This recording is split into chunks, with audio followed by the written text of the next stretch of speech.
afraid. Now, how can he tell us not to let our hearts be troubled or to be afraid? Because he's given us the same shalom, family, that he had when he was in that garden. When he said, nevertheless, not my will be done, your will be done.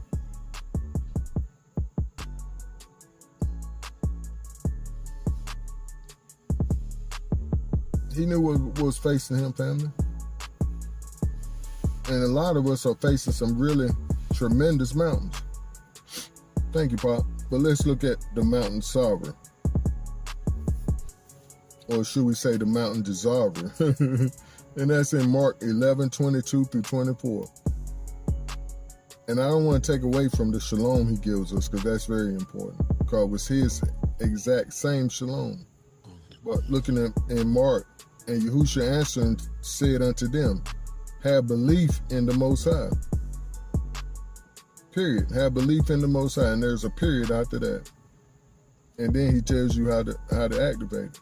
For verily I say unto you, that whosoever shall say unto this mountain, say unto this problem, say unto this situation, say unto this pain, say unto this disease, be removed and be cast into the sea, and shall not doubt in his heart, but shall believe that those things which he has said shall come to pass.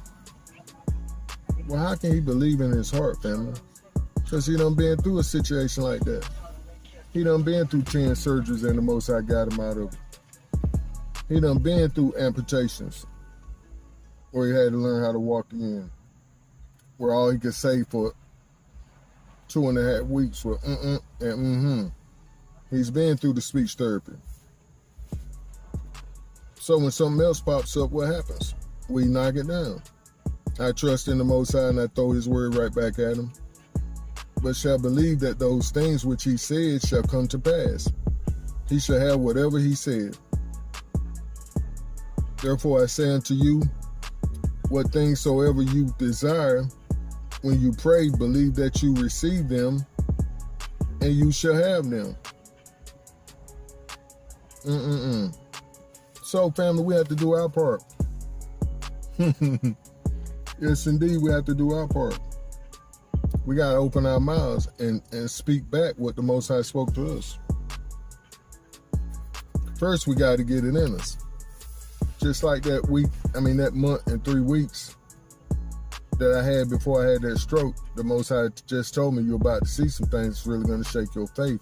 But no matter what you see, don't take your eyes off me. I never leave you or forsake you. Then he told me, now go warn your wife.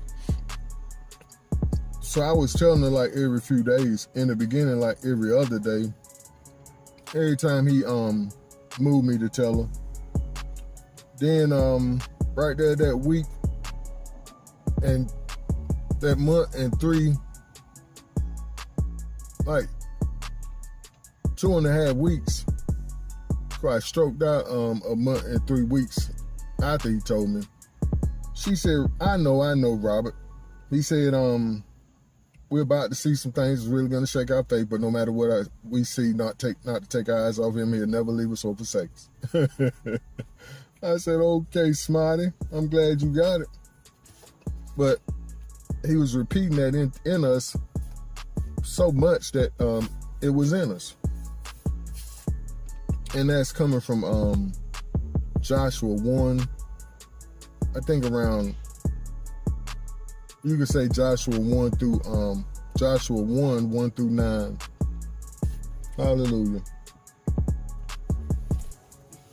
And we was just speaking that thing back out. Speaking it out until it was so far in us that when the situation popped up, we jumped into action.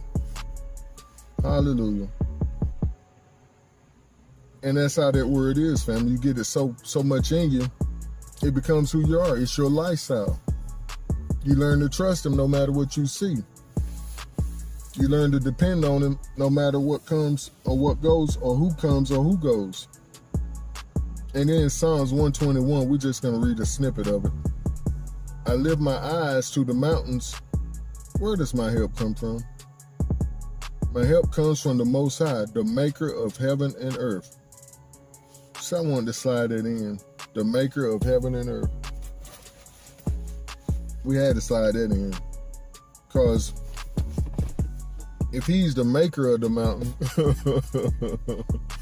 or he's the maker of the situation, he allowed the situation to happen in your life, then he can change it. He has the power to change it. See, all we need to do, family, is get in agreement with him. The text says whatever you desire, but how many of us know that's not just what our earthly desires? That means what he desires for us. His plan, his will, his desires for us. See, the Most High has a plan, family. He has an agenda. Yep, you might as well get used to it.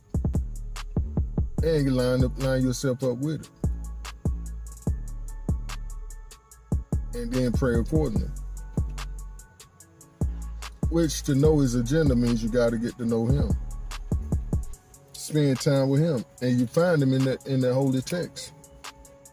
You open up that book and read about him and let him speak to you concerning it. And then you'll get to know him. What he likes, what he dislikes. His attitude, his personality. Hallelujah.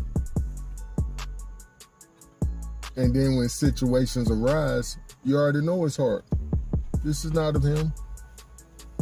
This is not of him. And it's okay. It's okay I find myself in this situation. Because he's right here beside me. He's at hand, like the text says. He's never going to leave me or forsake me. So all I need to do is breathe. Be kind to other people, and I believe that's when you need to start being more kind to people. You know, going out your way to be kind to people. And take it to him. Pop, what do I do? Or what do we do? You see this situation. You said this, that, and the other in your word. Now I need you to come and perform for me. And show me what to do. Show me how to act. That's that shalom beyond understanding. In the midst of hell, just like them 3 Hebrew boys. Should we say the 3 Hebrew men? They were grown men. And I'm not going to cuss. They was grown tail men. Hallelujah. That's our time, family. I did want to convey over this trust and this belief in the Most High through it all. We used to sing this song back in Tabernacle of Prayer for All People, Goldsboro, North Carolina. Through it all, I've learned to trust Yahusha. I've learned to trust in Yah. Say through it all, and through it all, well, I've learned that I can take him at his word. Yes, I've learned that I can take him at his word. Well, hallelujah, and praise the Most High today, family. Do stay up and keep pushing forward in the right direction. Shalom.